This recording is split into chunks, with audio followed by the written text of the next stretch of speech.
It's on now. Baton Rouge, it's official. National recording artist Webby and the Savage Squad have teamed up with the hottest clothing line in BR. Authentic BR225 gear, aka Jig City Clothing. The gear is hot, it's fresh, it's what's up.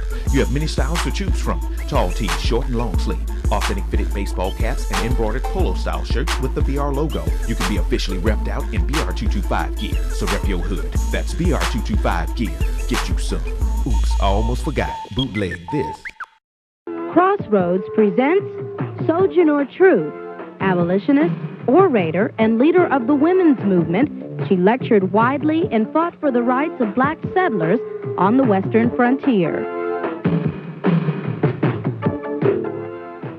Welcome back to Crossroads. In this report, we follow a man who traced his roots back to Africa.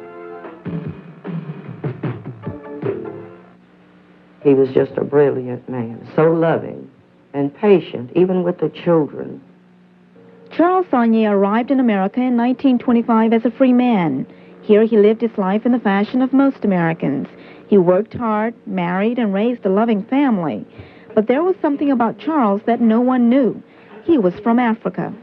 It wasn't until he died that I found a diploma that really made it very clear that he was from Senegal, because at that time, Senegal was a colony of France.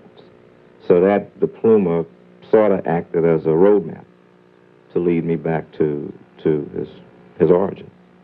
Now conducting research, his grandson Lynn Robinson and stepdaughter Doris Johnson have provided proof that all African Americans are not descendants of slaves. Well, we didn't start out to, the idea was not to start out intentionally to destroy the myth. I mean, it just sort of became obvious. We've documented pretty authentically that he came to New Orleans in 1925.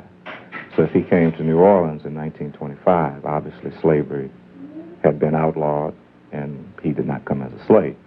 So if he came as a free man, obviously there must have been others. Did you have any idea that he was from Africa? None whatsoever.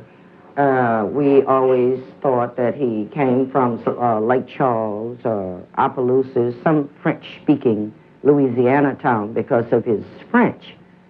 He spoke very little English, very little, but I could understand him by being with him so long. Why was it such a secret?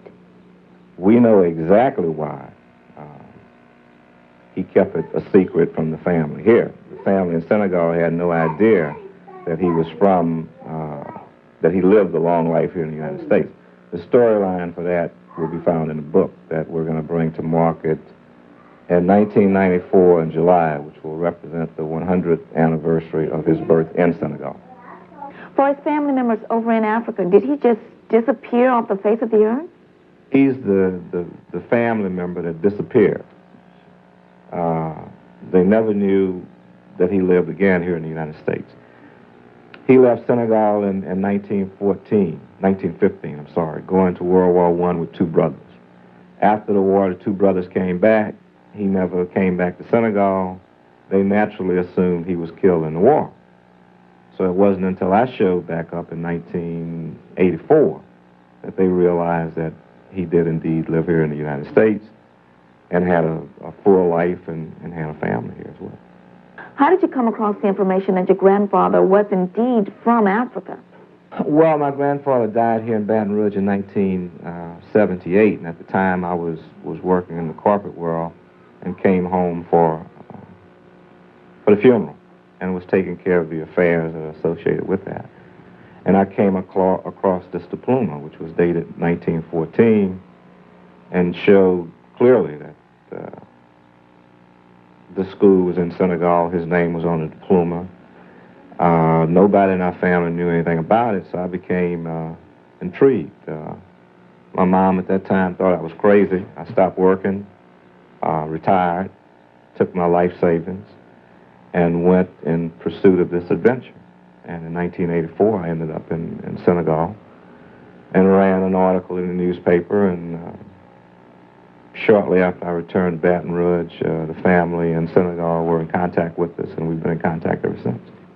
Take us back to Africa. Many of us over here in America have the idea that Africa is much more rural, a little jungle-like, but that's really not the case, is it? Well, as I said earlier, it wasn't our intention to destroy the myth about all black Americans being descendants of slaves, but the second myth we're very definitely making a conceited effort to destroy, and that's the Tarzan syndrome, as I refer to it. Senegal is probably one of the most beautiful spots in the world as far as having a potential for tourism. The Europeans certainly know this because they come there for their vacations. The water is as blue, the sky is as blue, the sand is as white as the Caribbean or the Yucatan Peninsula, or even Hawaii. So it's very definitely a very beautiful place for tourism. And it's a very chic place, as I would say. There are discos, 4-star hotels. I have not seen a wild animal yet, and I've been there 7 times. So I could live there very easily. What do you remember most about your stepfather? Being there for me when I needed him, or for advice, or whatever. He's very real in my heart. And in the hearts of others. And so another myth is destroyed. And in the midst of it all, because of one man, we now have an opportunity to learn more about an extraordinary group of people, African Americans. He was much more than a grandfather. He was also a very good friend, someone that you could go to with a problem.